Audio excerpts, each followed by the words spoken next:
Have you ever wanted your horse to pick you up like this?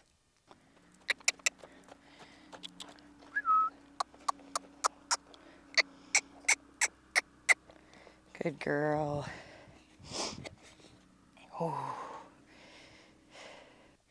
Then this video is for you. I'm Cory Furlong. Let's get into it.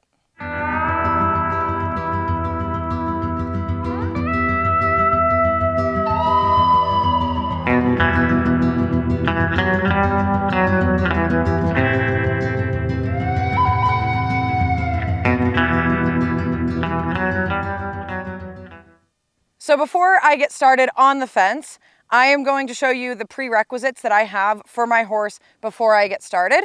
So I need to have pretty good body control over my horse.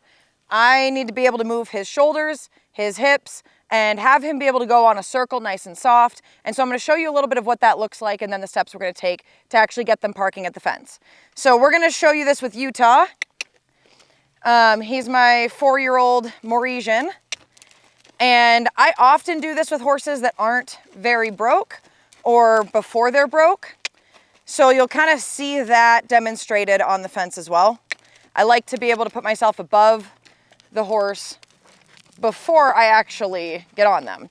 So what you're seeing me do here is I'm just seeing that I have control of that hip, control of the shoulder, can bring him across.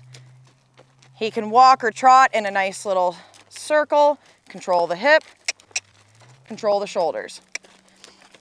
I'm using a flag today. You can do this with just a lead rope, but I like to have some kind of extension of my arm, and I really like training flags when I'm not actively doing liberty, so it's a great desensitizing tool and a great driving tool. And if I have this good, then we can move on to our next step. So once I know that I have good body control, I'm going to make sure that he's comfortable being up next to the fence. Sometimes it can feel like you're putting the horse between a rock and a hard place. So I'm going to start by just sending him in between me and the fence. And I'm going to ask him to move his hip, move his shoulders over, move into the fence. Good boy. Hips, shoulders, into the fence. So at first, I'm just trying to see if I can get him comfortable being up next to the fence. But I'm going to start getting the idea that the release is up next to the fence so that we create that as a spot of rest for the horse.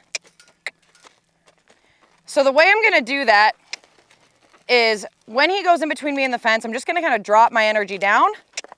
I'll switch him, drop my energy down. Good. And if he goes ahead and stops there, especially on the side that I'm going to be getting on, that is a great place that we know he's thinking about resting over there, and I could possibly move on to the next step, especially if we get a couple repetitions of that. So I'm going to do this a couple times and make sure he does this really well, that he finds a place of peace up next to the fence. And then I will move on to doing this exercise above him. So now that I have established good body control, I can go ahead and start this on the fence. Now, one thing that you guys are going to notice is that a lot of people will teach this by teaching if I tap the hip that it'll come over towards me. My only concern with that is that if we don't have good timing and we overdo it, sometimes the horse will get overeager and start pushing their body into us a little more often. Also, I rarely have something in my hand unless I'm actively training, so I don't want to make this the cue. So I am going to do the exact same exercise that I just did. I'm going to send my horse across, move the hip, move the shoulder. And what you guys will see is when I go to move the hip here, the body starts to become parallel with the fence. Good. And that's what I'm going to be looking for in the beginning, is that hip moving parallel with the fence. I like having my flag here to kind of assist that hip over if I need. Good. I can assist the hip over. But what I'm going to start establishing now is that instead of pushing the hip with my flag, I'm going to bump with my lead rope when that hip starts to move. I want to associate the bump of the lead rope with the hip moving towards the fence. We'll do it this direction, just so you guys can see it. So as his hip moves, bump, bump, good. And his hip should move over. I'm gonna release for pretty small things here. So I'll send him off. I'll ask bump, bump. That hip moves towards and I'm gonna release. Good. Now for now, you see his head is a little bit closer to me and his body is away. This is gonna be really common, especially for a horse that is not really broke, that's a little bit more nervous of us being above them. They might offer their head here, which I'm completely fine with. This is actually a really great start. With my horse, I want him to be finding this incredibly comfortable, and I might take this opportunity to just kind of love on him, let him see me above him, touch his ears, and just hang out. And then I can bump, bump a little more. Ask for that hip to come over. Good. Very good. Now this is gonna take a few repetitions. I wouldn't expect that that bump is gonna automatically mean move the hip over. It's gonna take a few repetitions of bumping that lead rope to get him to think about moving that hip and associating the two. So once I've gotten here and I make this a place of rest, I'm not gonna send him away from this anymore. So I'm going to actually hop down from my fence. I'm gonna walk away, and then I'm gonna walk back up to the fence and start the exercise over again. It's a really good idea to practice this in one consistent area when you're first teaching it, so that the horse gets really confident. So right now he's not thinking about doing anything. I'm gonna start with the bump now. Bump, bump. When that hip moves over, I'll release. So if he's thinking about getting close to the fence, he's gonna get a release. Good boy. If he starts to swing out the other way, I'm just gonna stay consistent with that bump. And if he still doesn't listen, then I still have my flag to drive his hip over the direction I want it to go. Good boy. Very nice. Now by making this a place of rest for him, this is going to make it a lot easier to teach my horse to stand nicely while I mount them too, because he's thinking of me being over him as relaxation and standing. And then when I go to get on his back, I'm going to slowly work on that and teach him to stay at the fence even when I'm getting on his back. Good boy. All right, we'll repeat that again.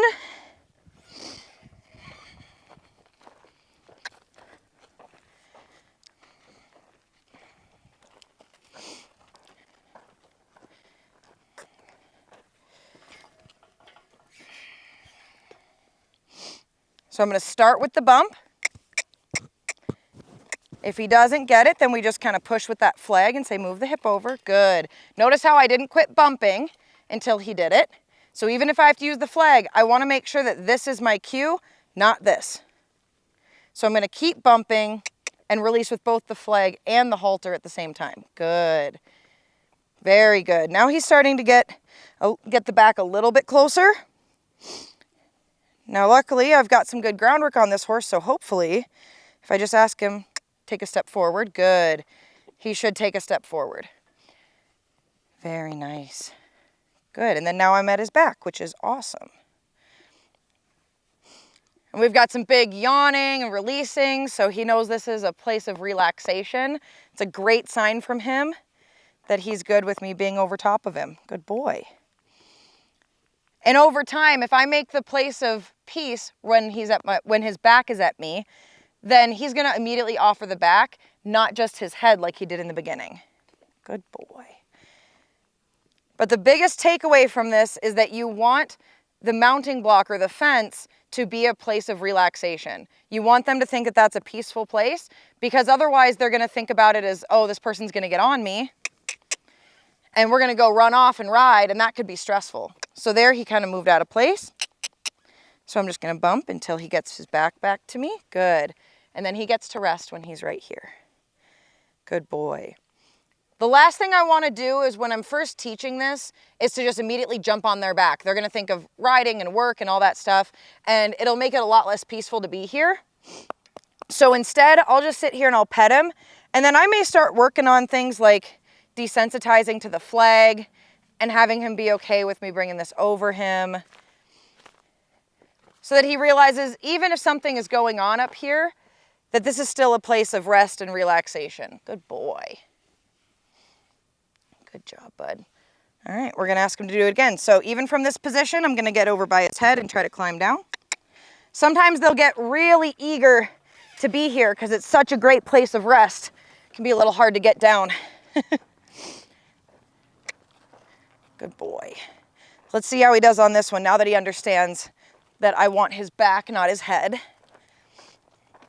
And I'm gonna go ahead and drop my flag this time, show you how I can do it without a flag.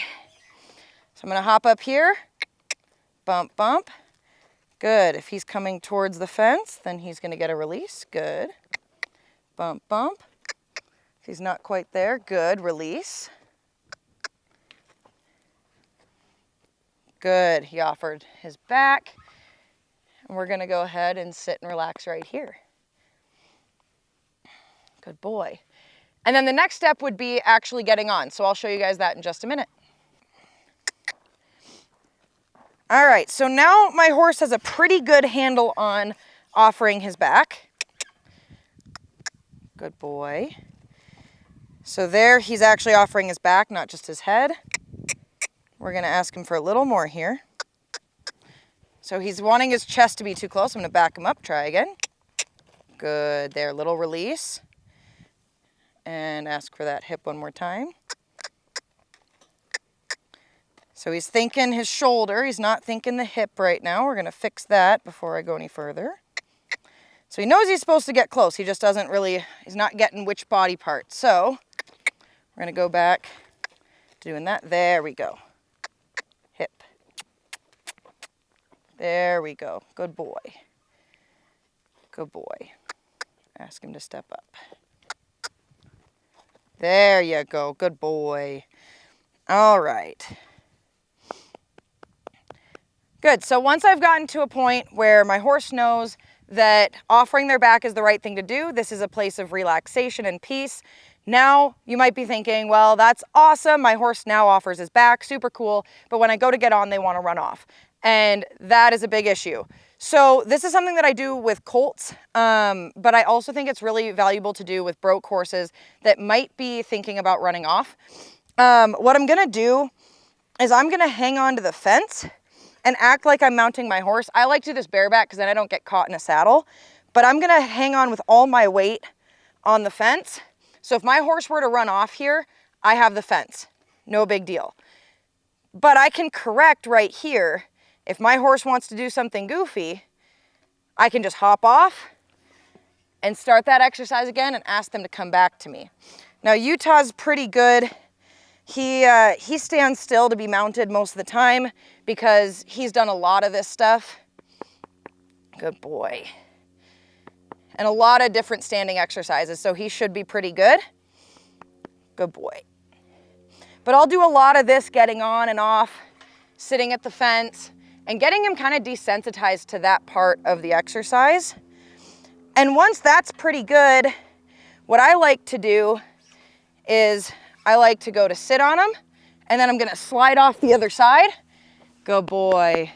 So he doesn't think that when I go to sit on him that I'm just gonna ride him. Very good. Then this gives me an opportunity to walk off and do the exercise again. So that's pretty much how we start parking at the fence, and you could leave it here where you just put a bridle on, you cue it in a bridle, and there you go. Your horse can park at anything, at a fence, at a mounting block, or a stump on a trail ride. But if you want to get that cool run to you and come to you, all that is just repetition and adding a lot more energy. So trotting to the fence together, jumping up on that fence, and asking them to do it with a little bit more energy. And over time, you can get that to the point where you don't even need to cue them. They know that when you hop up on the fence, that they're gonna bring their back to you. They'll do it pretty automatically if you have good repetition, good consistency in your cues, and also not overdoing it to the point where they get exhausted by it. So today with Utah, this was about I would say a 15-20 minute session, getting this stuff pretty good after we warmed up. And he's doing really great, so I feel really good about this. You could do about 10 minutes before a ride, 10 minutes at the end of a session, and you'll probably have a lot of success. So if you guys have any questions, feel free to reach out. And thank you so much for watching. I hope you enjoyed the video. Subscribe to the channel, and we'll see you in the next one.